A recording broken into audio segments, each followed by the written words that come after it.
पुरुषोत्तमपुरी बीड जिल्ह्यातील माजलगाव तालुक्यात असलेलं एक पवित्र ठिकाण. भगवान विष्णूंचा अवतार म्हणून भारतातील अतिशय प्राचीन काळातील हे मंदिर आणि अधिक मासात 1 महिन्याची मोठी यात्रा या ठिकाणी भरत असते. आज महिन्याचा शेवटचा अमावस्या ते अमावस्या अधिक मासाची आणि या महिन्यामध्ये आज अमावस्या असल्यामुळे भाविकांची मोठी गर्दी या ठिकाणी पाहायला मिळत आहे.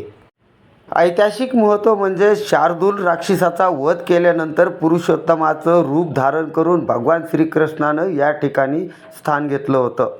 ऐतिहासिक असं हे मंदिर असून पवित्र गोदावरी नदीच्या कडेला आहे आणि या मंदिराच्या दर्शनासाठी गोदावरीच्या पवित्र स्नान करून या ठिकाणी पुरुषोत्तमाचं दर्शन घेण्यासाठी संपूर्ण महिनाभर या ठिकाणी भाविकांची मोठी वर्दळ पाहायला मिळत आहे. आत्तापर्यंत 2026च्या साली लाखो भाविकांनी या ठिकाणी दर्शन घेतलेलं आपल्याला पाहायला मिळत आहे.